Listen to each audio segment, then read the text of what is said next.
I think that Susan, Sarah's mother, didn't feel that the marriage would change things for her. But it's a curious thing. She was very wary. It's one of the strangest love stories in royal history.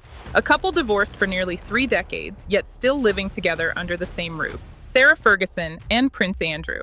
Once the scandalous Duke and Duchess of York, now Britain's most complicated royal duo. Behind the polished smiles and the cozy Christmas photos at Windsor lies a question that refuses to die. Why has Fergie never truly left Andrew? A former royal aide whispered to the Daily Echo, "Fergie doesn't stay because of love. She stays because the Royal Lodge keeps her relevant and protected." That single quote sent shockwaves through royal circles. Suddenly, the story wasn't about reconciliation. It was about survival. And tonight, we uncover the truth. The motives, the manipulation, and the money behind Sarah Ferguson's decision to stay by the side of one of the most disgraced men in modern royal history. I knew it was a scandal, not once it broke, Michael. But don't try and trick me now, because I'm not going to play this game. Delete that bit. John, can you delete it, please, that bit? Because I don't want to go down this... Duchess, I'm asking very fair questions of you. No, I just too tabloidy. John is Sarah's Australian agent. To understand why she stays, we have to revisit how it all began. In 1986, Sarah Ferguson, the flame-haired socialite from a well-connected but modest family, captured the heart of Prince Andrew. Or so the palace wanted the world to believe. At the time, Britain was desperate for a royal distraction. Charles and Diana's marriage was unraveling, the monarchy's image was slipping, and along came Sarah, bubbly, loud, unfiltered, and endlessly photogenic. The press called her a breath of fresh air. The Queen called her a joy. But insiders had another term, a ticking time bomb. Royal biographer Elaine Pritchard later revealed there were whispers from day one that Fergie was in it for the perks. Her own relatives joked that she'd married the crown, not the man. Still, the wedding was a spectacle. Millions tuned in to see her smile like the heroine of a British fairy tale. And for a brief moment, it worked. Fergie charmed the nation. She made the Queen laugh. She hugged children in crowds. She danced at receptions. She was real. But the very traits that made her relatable soon made her dangerous. The press adored her until they didn't. This is why one of the reasons the Queen loved you so much and you were so special to her. What did she mean to you? Oh, you know, she just... I think I was just myself with her. Fast forward 6 years, 1992, the year the monarchy cracked. That summer, Sarah Ferguson was photographed on holiday in the south of France with her financial advisor, John Bryan. The infamous toe-sucking photos became tabloid gold, splashed across front pages from London to New York. Prince Philip was reportedly livid. The Queen was humiliated. Fergie was exiled. Royal courtiers called it the death of decorum. But for Sarah, that scandal was only the beginning. Behind the laughter and public apologies was a growing pile of debt. Millions owed to banks, brands, and benefactors. She was drowning in expenses from her lavish lifestyle, and the royal protection she once took for granted had vanished. Her ex-husband, however, didn't vanish. Andrew stayed, quietly, discreetly, helping her cover bills, smoothing things over behind palace doors. "They share more than a home," said one longtime royal correspondent. "They share secrets, and each one knows exactly how much the other has to lose." Even after their official divorce in 1996, Fergie's scandals kept coming. From tabloid headlines about her wild spending to an undercover sting in 2010, where she was caught selling access to Andrew for £500,000. Her reputation became a roller coaster of redemption and relapse. In the Sting video, a tearful Fergie admitted, "I can open any door you want. He'll play ball." It was the ultimate confirmation that she still held influence. Or at least she wanted people to think she did. Is the Duchess of York Epstein scandal about to hit her in the pocket? Well, maybe. Let me explain why. The charities linked to Sarah Ferguson on Monday certainly moved quickly to distance themselves from her. When the Jeffrey Epstein scandal erupted years later, Prince Andrew's fall from grace was swift and brutal. The world watched in disbelief as the Queen's favorite son became the face of royal disgrace. His disastrous BBC interview became a meme, his royal duties stripped, his public life demolished. But one person stood beside him, Sarah Ferguson. While even the palace distanced itself, Fergie doubled down on her support. She called Andrew a kind, gentle man. She defended him in interviews, saying, "I stand by my man." To the public, it looked like loyalty. To insiders, it looked like strategy. A palace insider told the Mirror, Sarah knew that by staying loyal, she'd keep her place at the table. The Royal Lodge isn't just her home, it's her shield. It gives her a title, a platform, and access she could never replicate outside the Windsor walls, and that's where the story gets darker. Because staying loyal to Andrew also means staying tied to everything that name represents, from luxury to liability. Sarah Ferguson and that contribution to her debts by the deceased paedophile Jeffrey Epstein. As reported in the Mail, what we discover is first.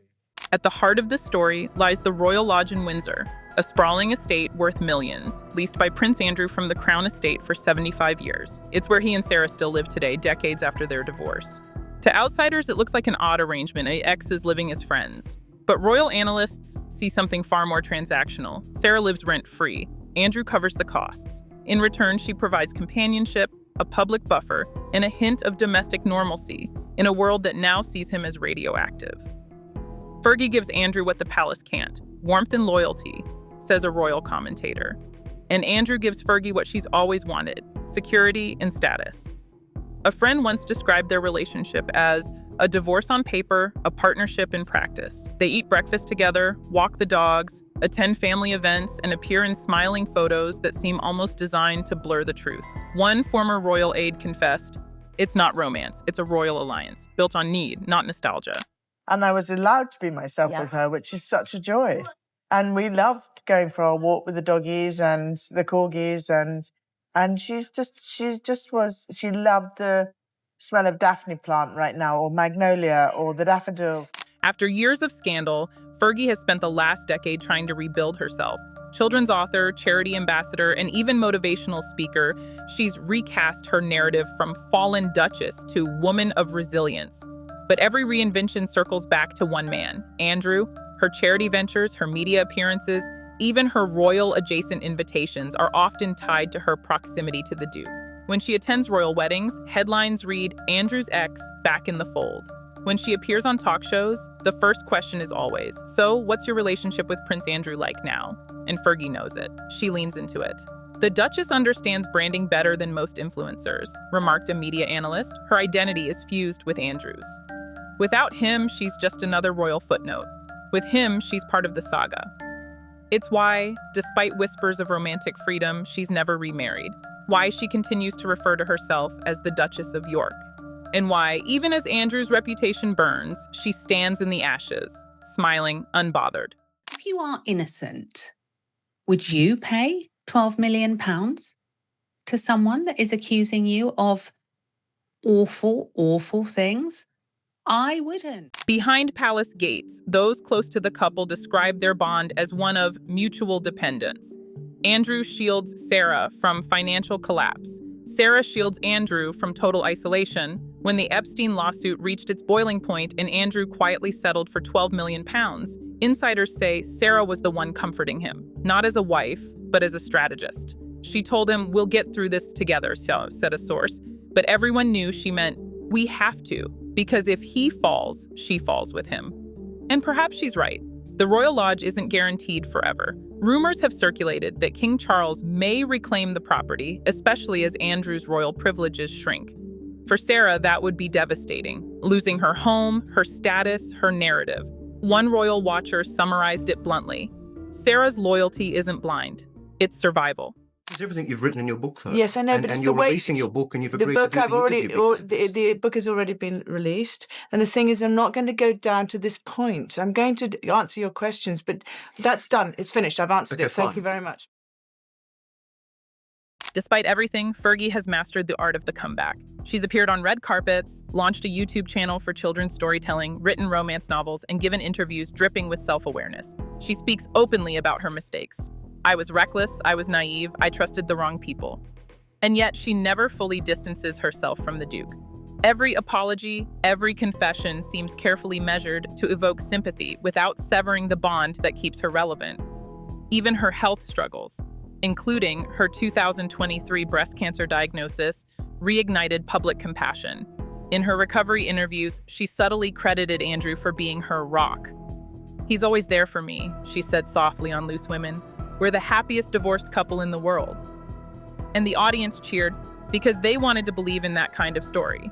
The idea that love, however flawed, endures. But not everyone bought it. One tabloid headline asked, "Devotion or desperation? Why Fergie can't quit Andrew?" And that might be the most accurate question of all. It's impossible to talk about Fergie without mentioning Diana. They were friends, rivals, and reflections of each other. Two outsiders married into the same gilded cage. But while Diana's tragedy elevated her to sainthood, Sarah's missteps turned her into a punchline. Diana broke free. Fergie moved back in. Some royal historians believe Sarah envied Diana's legacy. "She wanted the public's sympathy without the suffering," said one. But she underestimated how unforgiving the royal machine can be. Fergie once told Oprah, "I was the most persecuted woman in the world." It was a dramatic claim, and yet perhaps not entirely wrong. Unlike Meghan Markle, who fled to California, Sarah stayed. She endured, and by staying, she kept her name in every royal conversation, a constant reminder of the monarchy's contradictions: loyalty, privilege, scandal, and survival. Nearly 40 years after her wedding day, Fergie remains both inside and outside the royal family, neither exiled nor fully accepted. She attends royal funerals and weddings, yet never appears on the Buckingham Palace balcony. She has royal friends, but not royal status. She's a duchess without a crown, a royal without a role. And through it all, Andrew remains her constant. "They're two sides of the same coin," a former palace insider said. "Both scarred, both stubborn, both addicted to the royal illusion." But as King Charles quietly restructures the monarchy, slimming down the working royals and tightening financial control, one question looms: where will that leave Fergie? Without Andrew's income or the royal lodge, her future could look very different. And perhaps that's what keeps her there, smiling through the scandals, defending the indefensible, pretending the fairy tale still exists.